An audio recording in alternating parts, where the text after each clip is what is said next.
एक गांव में अशोक नाम का एक गरीब किसान रहता था। उसके दो बेटे थे, राम और दिनेश। अशोक बड़ा नेक और ईमानदार था। पत्नी के गुजर जाने के बाद भी उसने दोनों बच्चों की बड़ी मुश्किल से परवरिश की। बड़ा बेटा खूब पढ़ाई करता, इसके विपरीत छोटा बेटा ज़्यादा नहीं पढ़ पाता।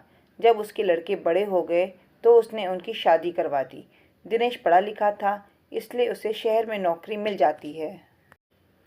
अब वह शहर जाकर पत्नी के साथ रहने लगा। राम कम पढ़ा लिखा था, इसलिए उसे कोई योग्य काम न मिल पाने के कारण गांव में ही रहकर खेती-बाड़ी में अपने पिता का हाथ बटाने लगा। जैसे तैसे समय बीतता गया। एक बार अशोक बहुत बीमार हुआ। उसे शहर के अस्पताल में इलाज के लिए ले जाना था, तो उसने अपने बड़े बेटे दिनेश को संदेश भिजवाया। दिनेश ने अपनी पत्नी को बताया तो पत्नी ने यह कहकर मना कर दिया कि बड़े अस्पताल में बहुत ज़्यादा खर्चा लगता है। पिताजी को गांव में किसी सरकारी अस्पताल में भर्ती करवा देते हैं, वहां आपका छोटा भाई है उनकी देखभाल करने के लिए।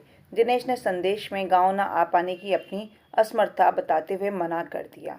इसके बाद राम ने जैसे तैसे कुछ पैसे इकट्ठे करके पिता का इलाज करवाया। इलाज में बहुत अधिक खर्चा होने के कारण उन पर बहुत ज़्यादा कर्जा हो जाता है। उनका सब कुछ गिरवी हो जाता है। इसके बाद राम कड़ी मेहनत कर एक एक करके सभी का कर्जा चुकाने लगता है। धीरे धीरे करके कुछ समय में कर्ज से पूरी तरह मुक्त हो जाता है। इसके बाद वह फिर से कर्ज लेकर अपना छोटा सा व्यापार प्रारंभ करता है। ईश्वर की कृपा से उनका व्यापार चलने लगता है। कुछ ही समय उसके पास खूब पैसा हो जाता है।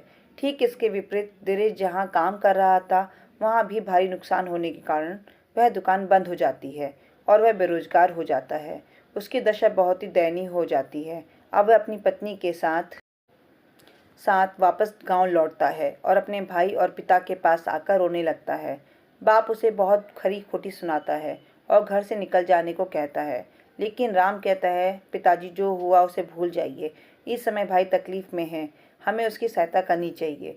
फिर अशोक उसे घर में रख लेता है और दोनों भाई मिलकर व्यापार करते हैं और खूब पैसा कमाते हैं। इस तरह अशोक का घर बहुत ही समृद्ध हो जाता है।